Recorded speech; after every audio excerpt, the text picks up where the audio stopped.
Selamat pagi Bapak Ibu serta keluarga muda yang terkasih di dalam Tuhan Yesus Kristus. Puji dan syukur kita panjatkan kehadirat Tuhan yang Maha Kasih, karena berkat dan kasih karunia-Nya kita masih diizinkan untuk bangun dengan keadaan sehat, dan terlebih kita masih diberi kesempatan bertemu dalam renungan pagi untuk mengawali segala aktivitas kita sepanjang hari ini. Sebelum kita membaca firman Tuhan dan merenungkannya, marilah kita bersatu di dalam doa. Mari kita berdoa. Tuhan Yesus, terima kasih buat hari baru yang Engkau sediakan bagi kami. Terima kasih buat cuaca yang cerah ataupun hujan yang akan kami jalani. Terima kasih buat udara yang baik yang masih dapat kami hirup.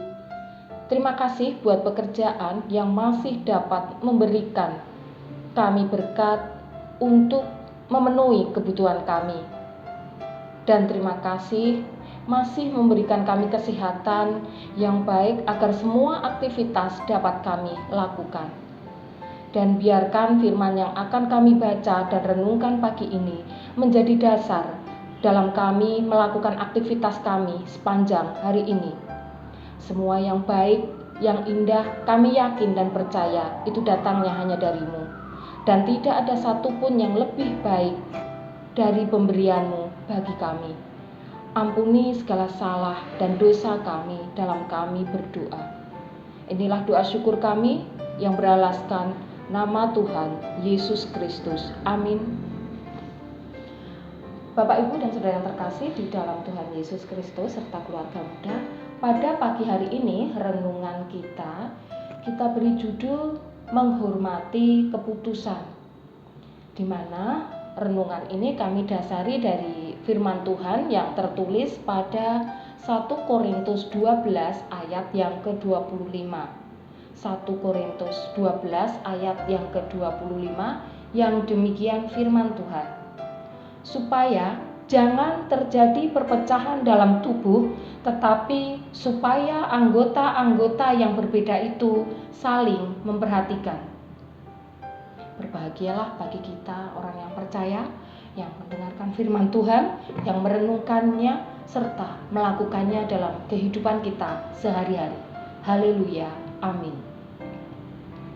Bapak, Ibu, serta keluarga muda yang terkasih, apakah yang terlintas di benak kita ketika kita mendengarkan pertanyaan tentang apakah keluarga itu? Beberapa waktu yang lalu pada saat kami mengikuti doa ucap syukur, hal ini menjadi pertanyaan pembuka dari Bapak Pendeta yang membawakan renungan. Dan pada saat itu terlintas di benak saya tentang jawaban apakah keluarga itu.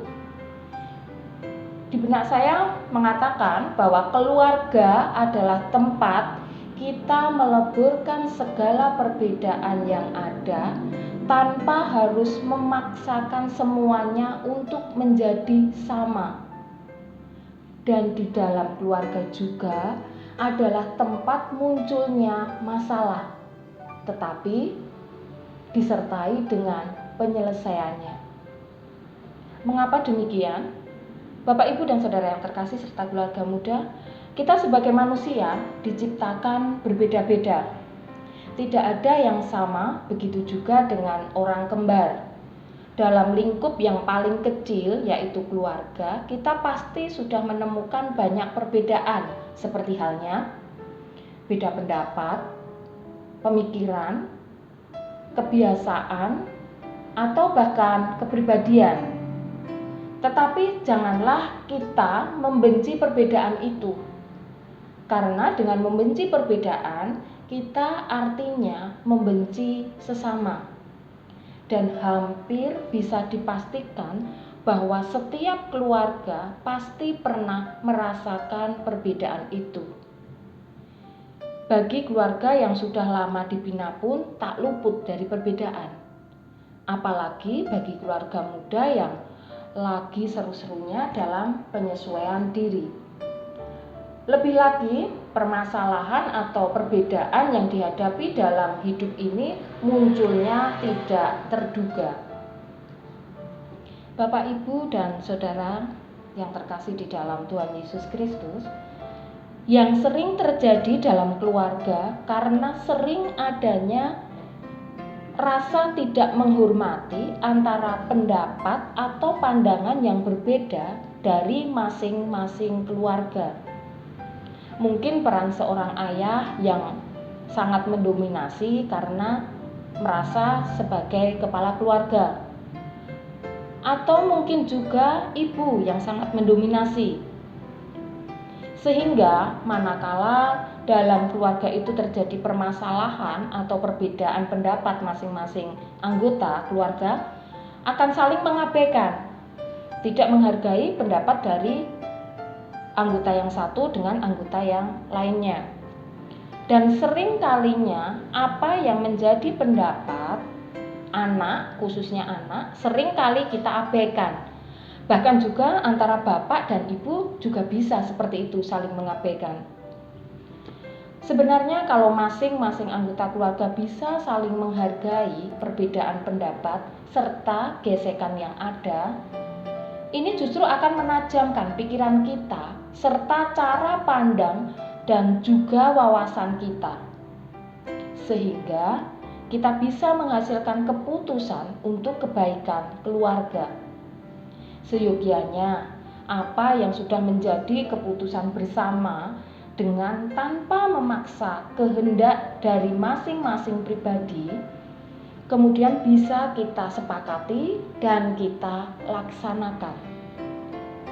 Bapak, Ibu, serta saudara yang terkasih di dalam Tuhan Yesus Kristus, jangan pernah membenci perbedaan, karena perbedaan itu indah dan sangat berharga.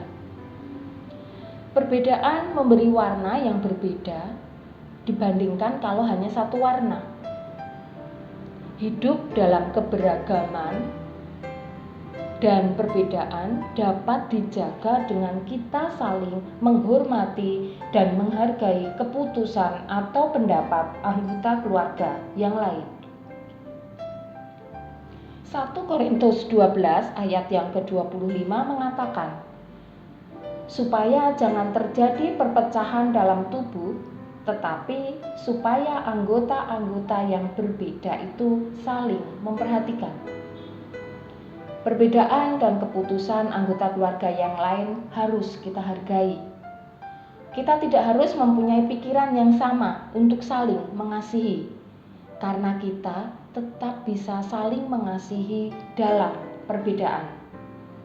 Perbedaan atau keputusan sebaiknya bisa untuk merekatkan, bukan untuk memisahkan. Dari perbedaan keputusan atau pendapat, kita belajar saling melengkapi, bukan membatasi diri. Kita memiliki banyak perbedaan dalam keputusan atau pendapat, tapi kita tetap satu di dalam Kristus, tetap satu dalam kemanusiaan. Seperti Tuhan Yesus berpesan, kasihilah sesamamu manusia seperti dirimu sendiri. Meskipun berbeda keputusan dengan orang lain dari segi apapun, kita tetap pada lingkup menghargai keputusan orang lain sebagai sesama manusia. Amin. Mari kita bersatu di dalam doa. Tuhan, terima kasih kami kembali menghadap kehadirat-Mu atas firman yang Engkau berikan kepada kami pagi ini. Mampukan kami untuk tetap menghargai keputusan yang berbeda dari anggota keluarga kecil kami dan terlebih sesama kami, agar hidup kami lebih berwarna dengan indah, seindah pelangi yang Tuhan ciptakan untuk kami, serta kami tetap selalu dalam keharmonisan di dalam perbedaan keputusan. Terima kasih Tuhan atas waktu yang masih Tuhan beri. Bersamalah kami dalam kami melaksanakan aktivitas kami sepanjang hari ini. Ampunilah segala dosa dan kesalahan kami, dan inilah doa kami yang kami alaskan pada Putra-Mu yang tunggal, Tuhan kami, Yesus Kristus. Amin. Selamat beraktivitas, Tuhan Yesus memberkati.